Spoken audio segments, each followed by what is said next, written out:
I feel like I have the platform to say it, I need to say it. I just feel it's really sad, all the sexualization of our children right now, and we need to protect them. Whatever that may be, let's protect the children, please.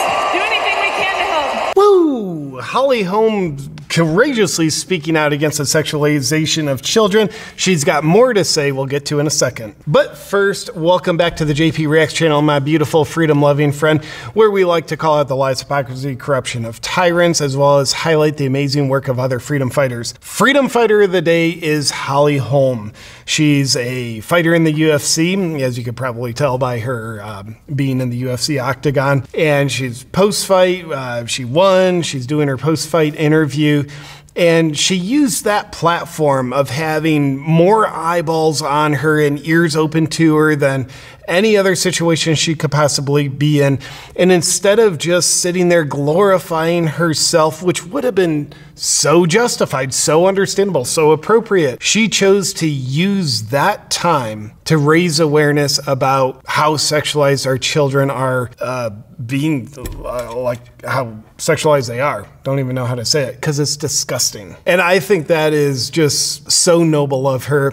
And of course, like one could say like, ooh, that's kind of risky because for some reason in some political circles, it's politically incorrect to acknowledge the stone cold horrific reality that children are being sexualized. Why is it politically incorrect? Because one side of the political spectrum is the one that's doing it. I can't explain why. I can certainly speculate why, but let's just say I can't explain why. What they're being taught in schools, hey, here's pornographic books. Hey, here's anal plugs, which is actually happening. Let me show you how these work. Here's how two men do oral sex. Absolutely disgusting inappropriateness. Drag shows for children. Children are being sexualized. And evil only stops when the light of awareness is shined on it. And here Holly shines the light of awareness on it beautifully. Now she has more to say in her post-fight press conference, but before we get to that press conference, let's take one more quick look at her in the ring, in the octagon interview, in the cage. Yeah, Trump put these fighters in a cage. Anyway, here it is. I got one more thing, something that's been on my heart, and I feel like I have the platform to say it, I need to say it. I just feel it's really sad, all the sexualization of our children right now, and we need to protect them. Whatever that may be, let's protect the children, please.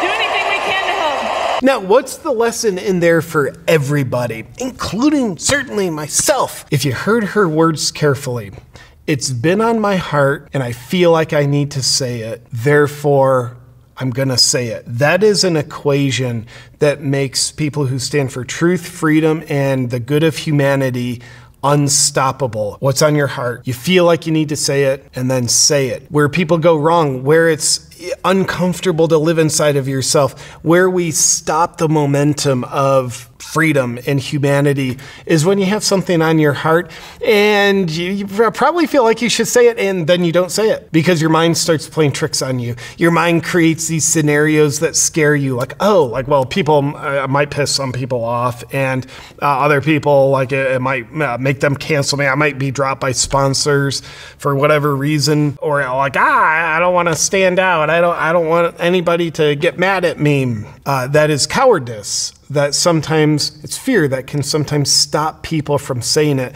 So the equation really is feel what's on your heart. We got to have awareness for that. And then after the awareness, we also have the courage to say what we feel we need to say. You know, the heart, it's a feeling area of our body. We feel it. There's something in here. I can feel I need to say it. Cool. We've got that awareness. We're aware of the feeling. We're aware of what the feeling represents, what the message is in the feeling. We've got that awareness. And then we need to give ourselves permission to say it. Not sometimes, but all the time. To the absolute best of our ability. When that happens, the freedom movement, it's strengthened.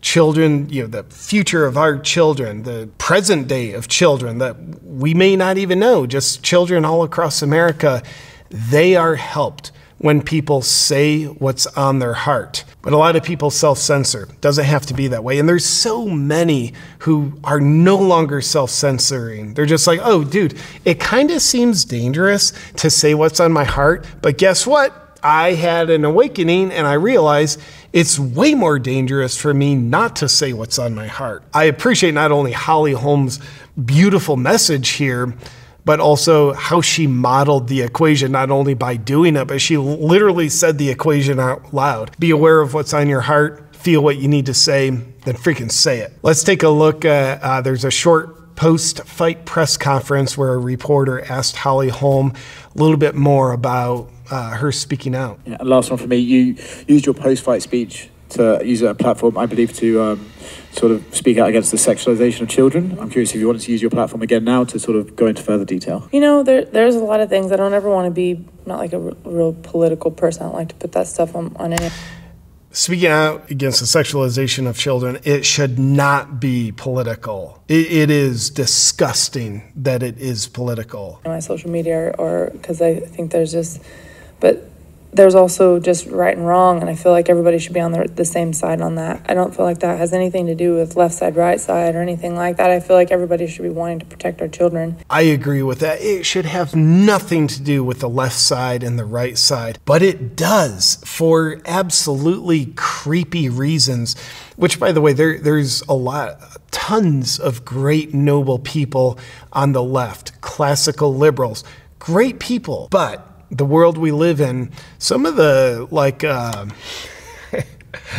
evil tyrannists with high aspirations present day, they are hiding on the left. Now, I think that's unfair to the vast majority of great people who politically identify as being on the left, because it smears them. It gives them a bad look. It's like, you know, people who hung out with Jeffrey Epstein, even though they may not have gone to the island and done felonious acts, it's a bad look to hang around Jeffrey Epstein. So to be on the same side of the political aisle as these evil tyrannists who are facilitating the sexualization of children, it's just a bad look. That's unfortunate, but it's nonetheless a bad look. There's a lot of child trafficking, and I mean that's like the extreme part, but there's a lot of levels to it.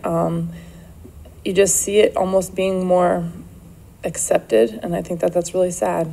So I just feel like we should all do what we can. I know it's like a lot of people don't even know what to do, but she's modeling what to do. And by the way, she said she feels like the sexualization of children is just being accepted by some. Absolutely it is. It's being normalized. I'm sure you've seen this stuff over the past year where now it's politically incorrect to call pedophiles pedophiles. They say, that's an offensive term. Well, because what they do is very offensive. It's very violating. It's a freaking felony. Felonies are offensive, and if you call the thing what it is, it's an offensive thing. It might sound offensive because you're identifying something that is highly offensive. It's one of the worst things you can do. So don't call pedophiles pedophiles. Call them minor attracted people. Disgusting pedophiles. Yeah, actually, I'm offended by the term pedophile. It doesn't identify them nearly accurately enough. Disgusting pedophiles. That's the new JP politically correct term for them. If I can at least have a voice on it, and that's something I can speak out on it. And it's just to get everybody together to protect children. It's childhood really affects people in their long-term life too. I mean, I have friends that are adults, and their biggest thing that kind of is this shadow, kind of that dark space in them is being sexualized when they were young. And I just feel like it's almost getting accepted. Holly Holm, I salute you, sister. Thank you for speaking out. Thank you for being the voice of so many millions of people who think and feel the same way you do. You had a massive spotlight on you, and talk about glorifying God. Instead of glorifying yourself, you served a purpose far greater than your own self. And for me, that is so admirable.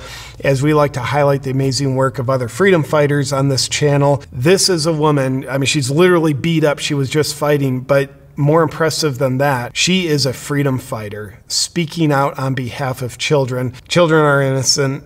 They need to be protected. And it's only lions who are out to protect others rather than just protecting themselves. You know, there's some people who are just kind of like, hey, whatever, I'll obey.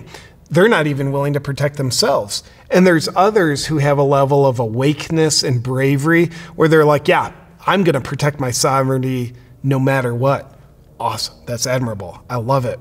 But then there's lions. Lions got their sovereignty covered. They're like, yeah, I'll protect myself, but also I'm out to protect others. And you know what? I'm so selfless because I'm out to serve humanity. I'm out to serve God so much, and I'm so on purpose. I am willing to be vulnerable in the name of protecting others. Those are lions.